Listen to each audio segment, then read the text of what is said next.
To turn off share lending in Webull, you need to access your account settings and modify the share lending option. Start by logging into your Webull account on the mobile app or website. Once you are logged in, navigate to the account section, which is usually represented by a profile icon or labeled as My Account. In the Account section, look for the Settings or Preferences option and click on it. This will take you to a page where you can manage various account settings, including share lending. Scroll down to the Investment or Trading settings and find the Share Lending option. Share lending is a feature that allows Webull to lend your securities to other traders or investors, often for short-selling purposes. While this can generate some income for you, it may not be desirable for all investors.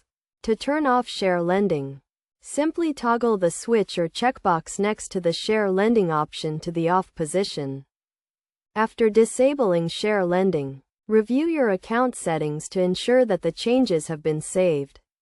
You may need to confirm your selection or agree to the terms and conditions of disabling share lending. It is essential to note that turning off share lending may affect your account's eligibility for certain trading features or promotions.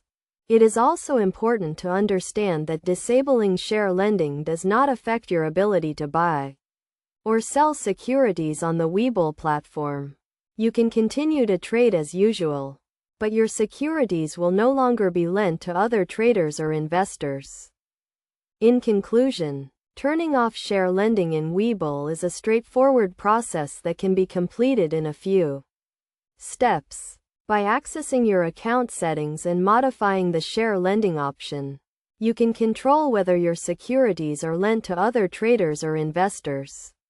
Remember to review your account settings and understand the potential implications of disabling share lending before making any changes.